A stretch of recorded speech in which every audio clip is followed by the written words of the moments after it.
Hello everyone, this is Seerat. Welcome back to the channel. So, we are on the sixth question of exercise 1.1. The question says, explain why 7 into 11 into 13 plus 13 and 7 into 6 into 5 into 4 into 3 into 2 into 1 plus 5 are composite numbers. So, पहले हम देखेंगे composite numbers क्या होते हैं. So basically two types के number होते हैं, एक प्राइम नंबर्स एंड एक composite numbers. So prime numbers कौन से होते हैं?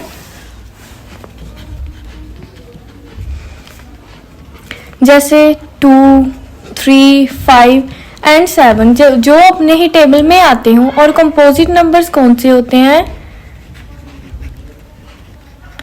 जैसे 4, 8 एंड सो ऑन. सो जब हम प्राइम नंबर्स की बात करते हैं जैसे 2, सो ऐसे नंबर जो केवल अपने टेबल पे आते हो और 1 के टेबल में आते हो वो प्राइम नंबर्स होते हैं. सो प्राइम नंबर्स वो नंबर्स होते हैं जिनके सिर्फ 2 फैक्टर्स होंगे. अगर 2 से ज़्यादा फैक्टर्स होंगे तो वो कंपोजिट नंबर्स होंगे. जैसे हम फैक्टर्स लिखेंगे 2 के फैक्टर है 1 इंटू 2 एंड 3 के फैक्टर्स हैं 1 इंटू 3. 4 के फैक्टर्स हैं 1 इंटू 2 इंटू 2. सो यहाँ पे देखेंगे 2 के फैक्टर्स हैं 2 1 के टेबल पे आता है और 2 अपने टेबल पे आता है. 3 1 के टेबल पे आता है 3 अपने टेबल पे आता है. लेकिन इनके केवल 2 फैक्टर्स हैं. जब हम बात करेंगे कंपोजिट नंबर्स की 4, जैसे 1 के टेबल में आता है 2 के और अपने टेबल पे भी आता है. सो 4 एक कंपोजिट नंबर है. सो आपको याद रखना है कि ऐसे नंबर जिनके 2 से ज़्यादा फैक्टर्स हों वो कंपोजिट नंबर्स होते हैं. सो अब हमने क्वेश्चन में क्या प्रूव करना है? हमने प्रूव करना है कि ये दोनों नंबर्स कंपोजिट नंबर्स हैं. सो कैसे प्रूव करेंगे? पहले हम इनको सॉल्व करेंगे एंड फिर देखेंगे इनके 2 से ज़्यादा फैक्टर हैं या नहीं. सो स्टार्ट करेंगे. फर्स्ट पार्ट है 7 इंटू 11 इंटू 13 प्लस 13. सो सॉल्व कैसे करेंगे? हमने देखा है कि 13 2 बार आ रहा है तो हम 13 को कॉमन लेंगे. 13 कॉमन लेंगे. सो 13 कॉमन आया और बचा 7 इंटू 11 इंटू 1 क्योंकि 13 कॉमन गया प्लस 1 क्योंकि 13 कॉमन है. सो इनको सॉल्व करेंगे. ये आ गया 13, ये आ गया 77 प्लस 1. सो 13 हो गया 78.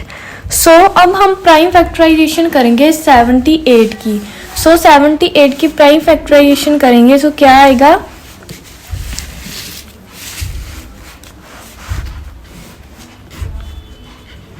टू से करेंगे ये आ गया 3, 1 एंड 9. 3 से करेंगे 1 एंड 3 13. सो 78 के प्राइम फैक्टर्स होंगे 78 इक्वल है 2 इंटू 3 इंटू 13.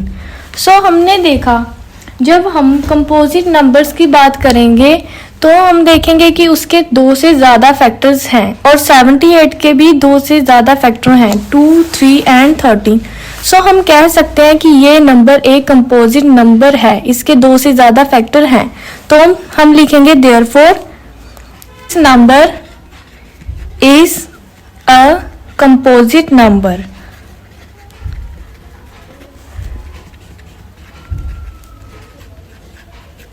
सो यही हमने प्रूव करना था.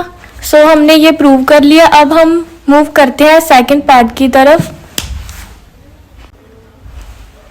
सो सेकंड पार्ट है 7 into 6 into 5 into 4 into 3 into 2 into 1 plus 5. सो इसे सॉल्व करेंगे. हम 5 को कॉमन लेंगे. ये आ गया 7 इंटू 6 इंटू 5 कॉमन है 1 into 4 into 3 into 2 into 1 plus 5 common है 1. सो सॉल्व करेंगे इसे. 3 2 ज़ा 6, 6 2 ज़ा 6 4 ज़ा 24 इंटू 7 6 ज़ा 42 प्लस 1. सो अगेन सॉल्व करेंगे, मल्टीप्लाई करेंगे इन दोनों को. 24 को 42 से.